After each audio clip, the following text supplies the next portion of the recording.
I've got a great show for you today. I have one of Trump's top advisors to help me understand what's going on with the lawsuits, what's going on with the deep state, the Democrats trying to come after him. Kash Patel, thank you so much for coming on the show today. Hey, it's great to be back. I'm happy to make a repeat appearance, and thanks for the accommodation, allowing my sling. I appreciate Yeah, it. yeah. I wish you a quick healing Thank you. with your situation.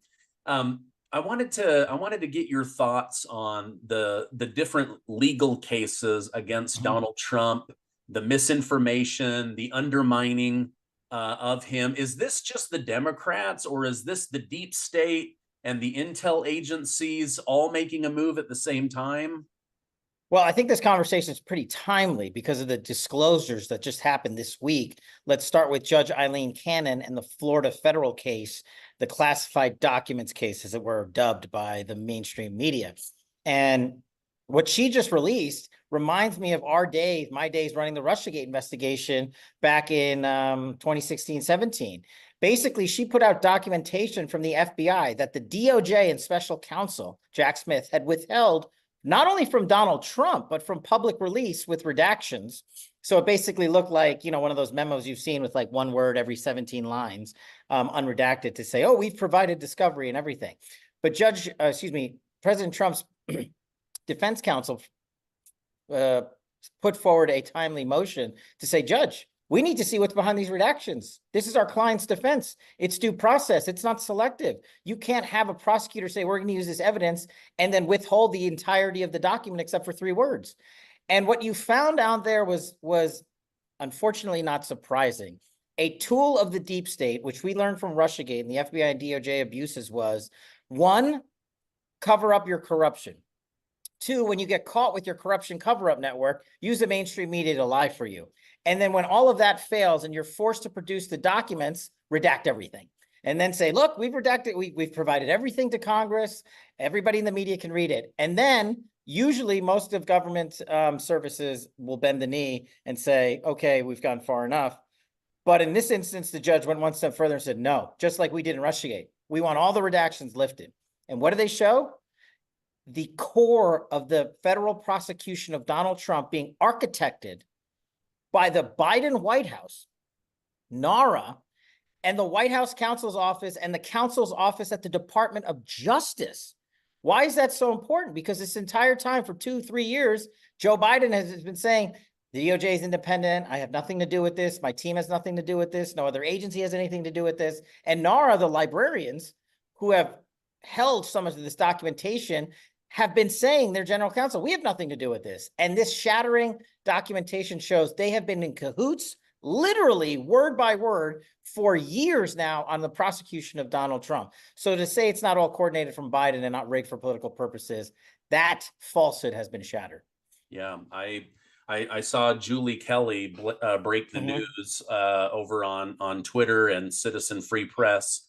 And I like, my jaw dropped. I was like, okay, I had my suspicions, but to now see, and I've been covering, Fani Willis having private meetings with Kamala Harris and the J6 committee, and her lover, Nate Wade, having private meetings with the White House. So I knew that was going on, and I knew that Jack Smith was a sketchy character. But now to have this come out and see, wait a minute, you've got people at the Biden level that are coordinating the attack on Donald Trump and then saying, oh, I found out about this watching the news just like you. Lie. No, we have right. no involvement. Lie. We're not behind the scenes coordinating this. Lie. It's like lie after lie after lie. And they say, we don't have to beat him with all of this. We'll just beat him in the ballots. But that is a lie. They are trying to beat Donald Trump down to give themselves any kind of advantage that they can create. No, you're absolutely right. And I urge your audience to go to read Julie Kelly's reporting on this. It's brilliant. Read the document themselves. Don't rely on me and you. We now have the government's own corruption evidence written down hidden from the American public for 1 to 2 years, now revealed. Go read it. It's just like when we were able to reveal it during Russiagate or Jan 6 or 51 Intel or anything else. It's the same MO. It's the same corrupt government gangsters. These aren't lower level guys. These are the people that run the White House, that run the Department of Justice, that are in charge of NARA. And there's a caveat to this that sort of personally puts me squarely in the middle of all this. After President Trump left office, I was named his NARA representative. Every president, when they leave, is allowed to name representatives to work with the archives to get documentation out to the public. And we've done, we've covered in the past how Donald Trump declassified all this material and that he wanted it out to the public. Well, now we know that NARA lied to me because there's an exchange with the general counsel who's cited by name, Gary Stern, in this pleading that Judge Cannon unredacted, saying, oh, Cash, you don't, and I'm, paraphrasing here. Oh, you don't have the right security clearance. We don't know if we can give this to you. We don't even know where this stuff is. We're not really in the loop. And now we know it's all a total lie. First of all, I have the highest security clearance in the world, and I still have it. And that was verified by the intelligence community and told to the National Archives, but they didn't care about. Now we know what they were actually doing. Here's the kicker, right? See, now we know they were saying, hey, Cash and company just emailed us. Let me call DOJ and White House counsel and Joe Biden. What do you want to do? And their response was, literally, they wrote, hold on, do not give them the documents. Let us intervene. What kind of corruption, cover-up, rig job is this? And it's all for one purpose, as you pointed out, Sue. It's to put out disinformation so that Donald Trump is not only hurt in the courtroom, but he's hurt in the courtroom of public opinion at the polls because they know Joe Biden can't beat him squarely. And of course, the swamp, and this is the thing about the deep state, and this is all deep state activity. It's not Republican, it's not Democrat, independent. It's the uniparty coming together and saying, if Donald Trump wins, he's going to finish what he started, and we are never going to have a job in Washington, D.C. ever again. And they are running scared. Yeah. I read that based on polling data, that there is actually a large majority of people that plan to vote Donald Trump unless he's convicted, right? Like that was the caveat, is like, hey, I because he rose in the polls where people are like, wait a minute, I think he's being mistreated. Now he's being arrested. Now this, that, all of a sudden it was like 96 charges against him. And they're like, man, I got to vote for the underdog, unless it turns out he's the bad guy, right? And then now we have absolute proof that we need to get out to the American people that the government was against him again. They were lying again. I love that Judge Cannon actually unredacted this and released it because now we can see with our own eyes these government documents. It's absolute insanity. And I'm hoping we see something similar with like J6 and the Fonnie Willis case. And now, Trump, instead of campaigning, he's stuck in this hush money thing up in New York. You look like you wanted to make a comment. No, I was just going to say, you put these points out so brilliantly. I want to highlight them. Oh, the thing that we're talking about is one document. What else haven't we seen? What else has the government redacted, whether it's Georgia or New York or DC or Florida or where have you? What else has the DOJ, FBI, and intelligence community withheld from the American public? And you, the viewer, you should be ticked off that you have relied on these people for decades to inform you on how to vote and who to send to Washington, D.C. You have been voting based on lies, based on a rigged system, based on corrupt government gangsters. And the critical question now, twofold, you should be asking. What else? What else? And how do I get it? And the how do I get it part is so critical. I'm a little ticked off at some of the Republicans in Congress. What are you guys doing? This information comes out. It's like the day I figured out Hillary Clinton paid for the dossier. It is that big of a news headline story. And no one in Congress sent a subpoena.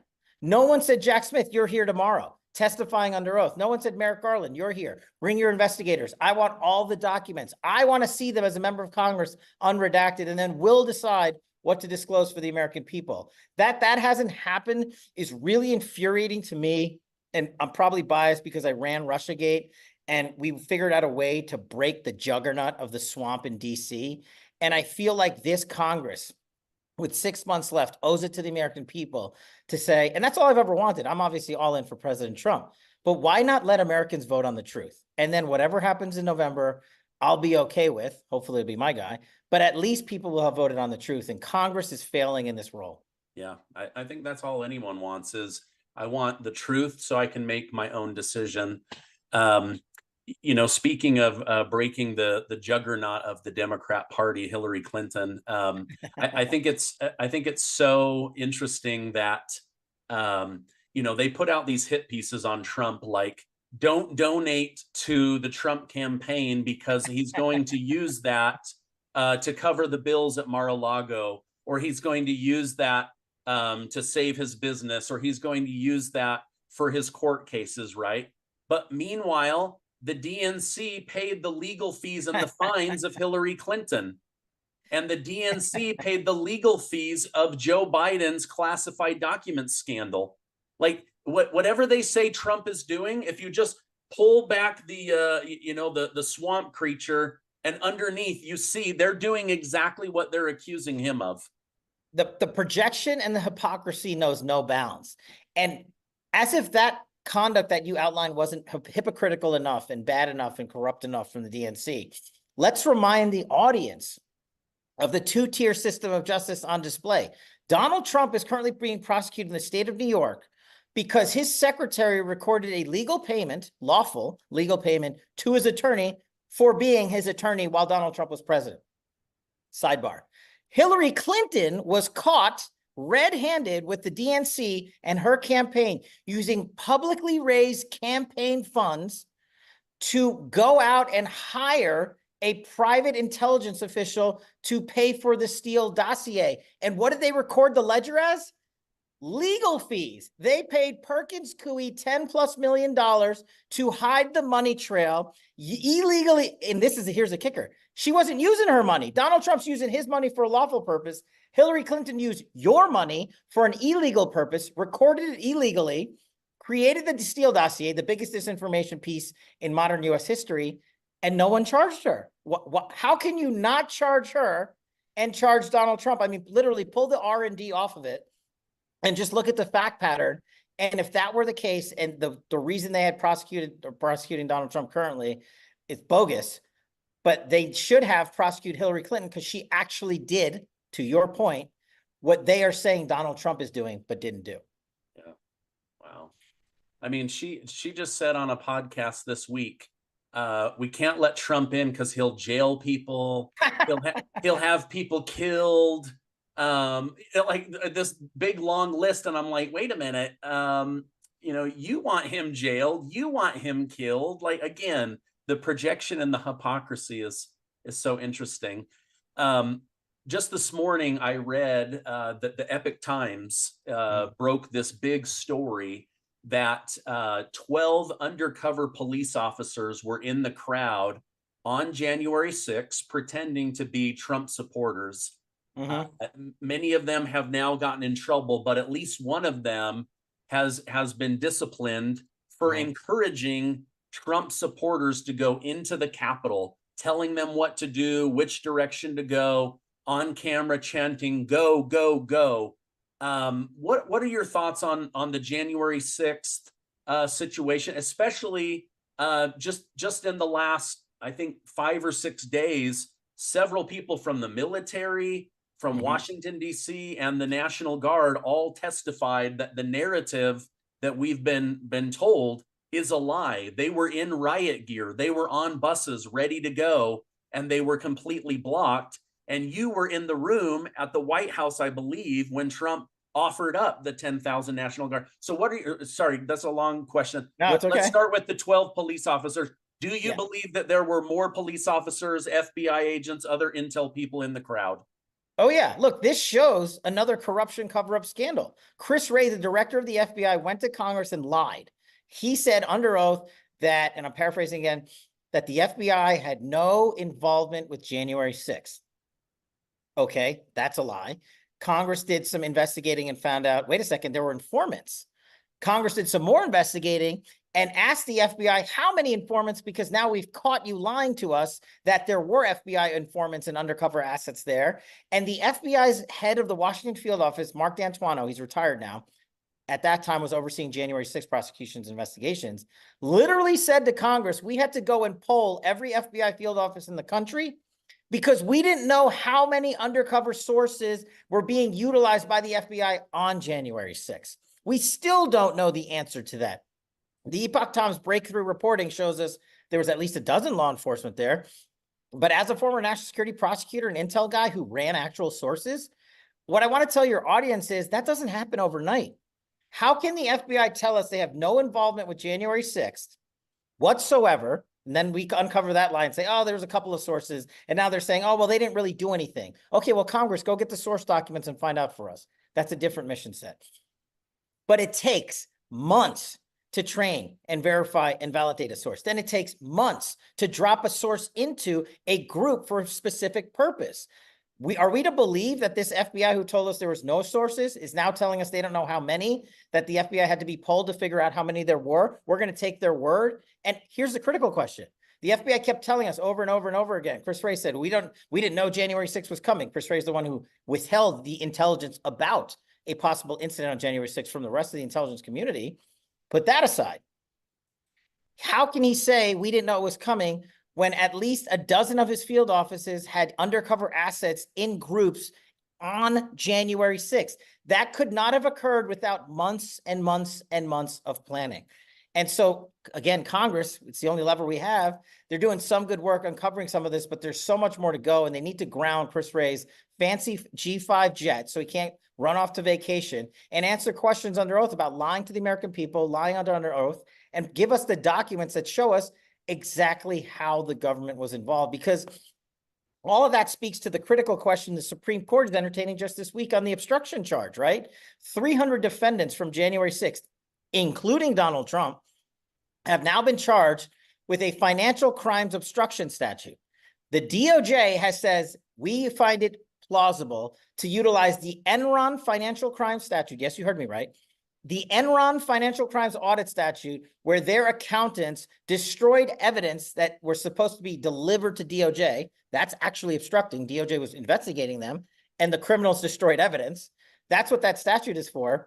These defendants have now been charged with obstructing a criminal proceeding at Congress, but it has nothing to do with financial crimes, and they didn't destroy any actual evidence. So the Supreme Court was actually very cautious in oral arguments this week when they took up this case, and they asked the prosecutors, so are you saying the folks that get on Golden Gate Bridge and shut down traffic and prevent government officials from going to San Francisco, are you going to charge them? What about the folks that block 395 in the Beltway outside of DC, preventing Congress from getting to the Capitol Hill? You going to charge them with obstructing a criminal proceeding? It goes to our point. The hypocrisy knows no bounds. The selective prosecution knows no bounds. And the cover-up by the FBI January 6th, we're just starting to see it. And we also just found out that the Secretary of the Army, who's responsible for the National Guard deployment on January 6th, we already now know, we've disproven the lie that the Dems have been putting out. Donald Trump did authorize the National Guard days in advance. Pelosi and Bowser shut it down. That's been proven without a doubt because the January 6th committee withheld that evidence. But Secretary of the Army Ryan McCarthy, according to whistleblowers, lied and delayed the deployment of the National Guard.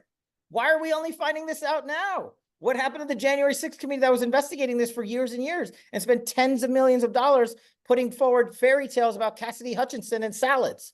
I mean, this is the ludicrousy that is the United States Congress right now, and Republicans have a chance, but I don't know if they're going to take it.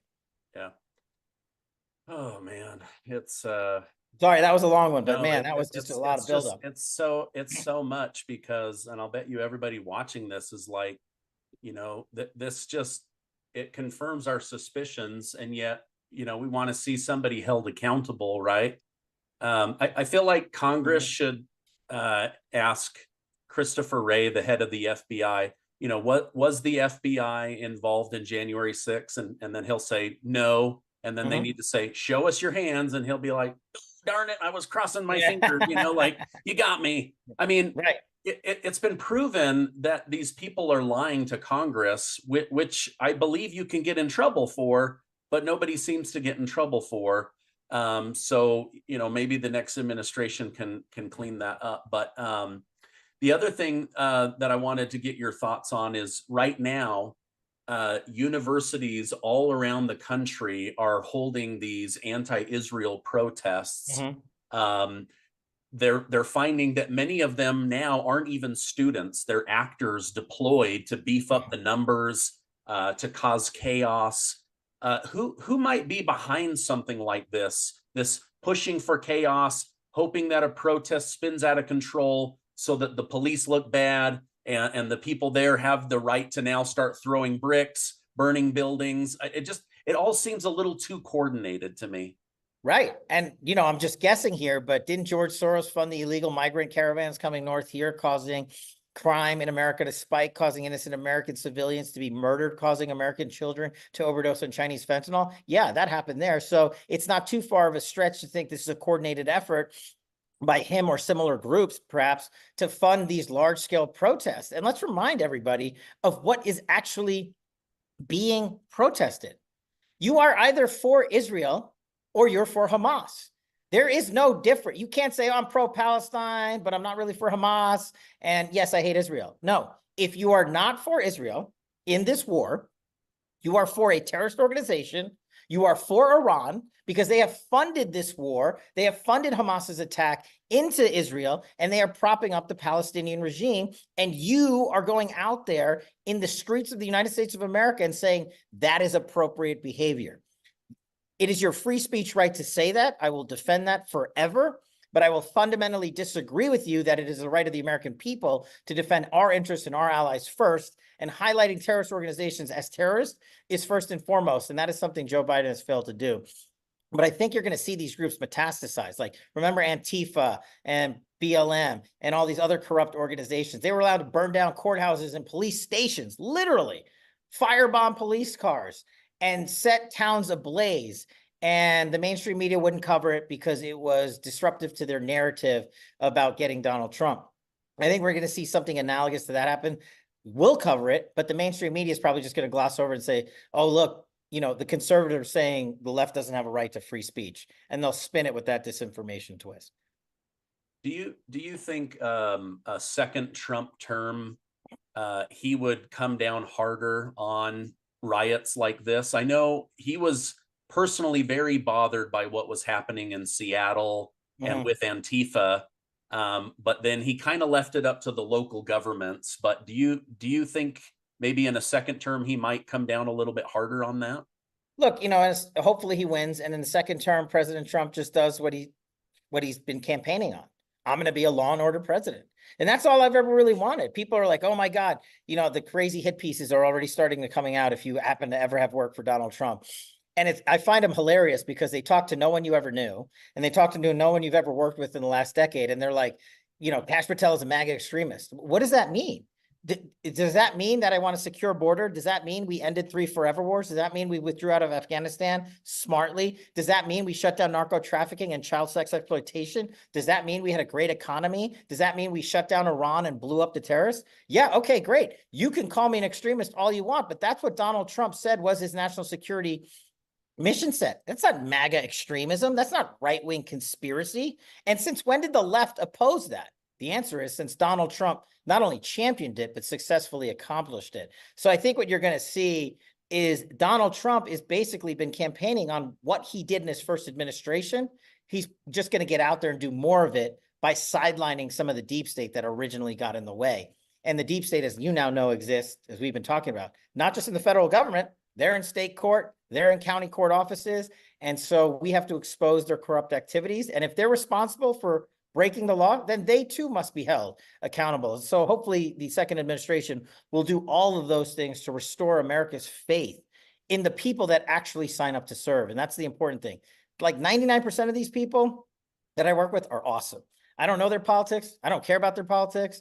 They get up, they do the job, they go home, and then they retire. And that's the way it's supposed to be. But people like Esper and Millie and Merrick Garland and Ray and Gina Haspel, and the list goes on, have ruined government.